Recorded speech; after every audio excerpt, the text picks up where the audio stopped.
അസ്സലാമു അലൈക്കും വറഹ്മത്തുള്ളാഹി തആല വബറകാതുഹു. വീട്ടിൽ നിന്ന് നാം ഒരു കാര്യം ഉദ്ദേശിച്ച് പുറത്തു പോകുന്ന സമയത്ത് ആ കാര്യം ഹാസിലാകാൻ വേണ്ടി, റാഹത്താകാൻ വേണ്ടി, നമ്മുടെ യാത്ര സന്തോഷത്തിലാകാൻ വേണ്ടി മുത്തുനബി നമുക്ക് പഠിപ്പിച്ചു തന്ന ഒരു അത്ഭുതകരമായിരിക്കുന്ന ദിക്റുണ്ട്. ആ ദിക്റിനെയാണ് നമുക്ക് ഈ വീഡിയോയിലൂടെ ഇന്ന് പഠിക്കാനുള്ളത്. അല്ലാഹു തആല തൗഫീഖ് നൽകട്ടെ. എല്ലാവർക്കും അല്ലാഹു തആല ഖൈറും സമാധാനവും നൽകുമാറാകട്ടെ. നിത്യജീവിതത്തിൽ വളരെ അത്യാവശ്യമായി വരുന്ന ഒരു ദിക്റാണ് പറയുന്നത്. അതിനാൽ ഈ ദിക്റിനെ നാം പഠിക്കുകയും നമ്മുടെ ജീവിതത്തിൽ പകർത്തുകയും നമ്മുടെ മക്കൾക്ക് നാം പഠിപ്പിച്ചു കൊടുക്കാൻ തയ്യാറാവുകയും ചെയ്യുക. നമ്മൾ പല കാര്യങ്ങൾക്ക് വേണ്ടിയും പുറത്തു പോകുന്നവരാണ്.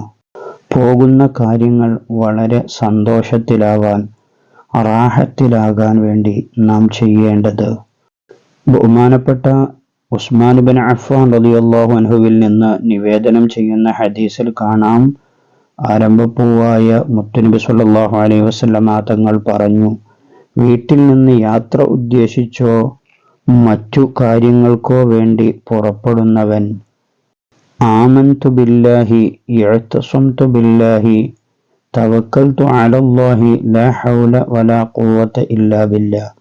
ആമന്തു ബില്ലാഹി ഇഅ്തസംതു ബില്ലാഹി തവക്കൽതു അലല്ലാഹി ലാ ഹൗല വലാ ഖുവത ഇല്ലാ ബില്ലാഹ്. ഈ ദിക്ർ പാരായണം ചെയ്ത് വീട്ടിൽ നിന്ന് പുറപ്പെട്ടാൽ അവൻ എന്ത് ആവശ്യത്തിനാണോ പുറപ്പെട്ടത് ആ കാര്യം അവനിൽ ഹാസിലാകുന്നതാണ്, നിറവേറുന്നതാണ്. ഈ ദിക്റിന്റെ അർത്ഥം പറയാം. ആമന്തു ബില്ലാഹ്, ഞാൻ അല്ലാഹുവിൽ വിശ്വസിച്ചിരിക്കുന്നു. ഇഅ്തസംതു ബില്ലാഹ്, ഞാൻ അല്ലാഹുവിൽ അഭയം തേടിയിരിക്കുന്നു. തവക്കൽതു അലല്ലാഹ്, ഞാൻ അല്ലാഹുവിൽ ഭരമേൽപ്പിച്ചിരിക്കുന്നു. ലാ ഹൗല വലാ ഖുവത ഇല്ലാ ബില്ലാഹ്, ശക്തിയും ദുർബലതയും ഏതും അല്ലാഹുവിനെ കൊണ്ട് മാത്രമാകുന്നു. എല്ലാവരും ഇന്നു മുതൽ പുറത്തേക്ക് പോകുമ്പോൾ ഈ ഒരു ദിക്ർ ചുരുങ്ങിയത് 3 തവണയെങ്കിലും ചൊല്ലിപ്പോവുക. നമ്മുടെ ജീവിതത്തിൽ മാറ്റങ്ങൾ നമുക്ക് അനുഭവിച്ചറിയാൻ കഴിയും. അല്ലാഹു തആല തൗഫീഖ് നൽകട്ടെ. വീഡിയോക്ക് ഒരു ലൈക്ക് ചെയ്യുക, മറ്റുള്ളവരിലേക്ക് ഷെയർ ചെയ്തു കൊടുക്കുക. മറ്റൊരു വീഡിയോയിൽ മറ്റൊരു വിഷയവുമായി നമുക്ക് വീണ്ടും കാണാം.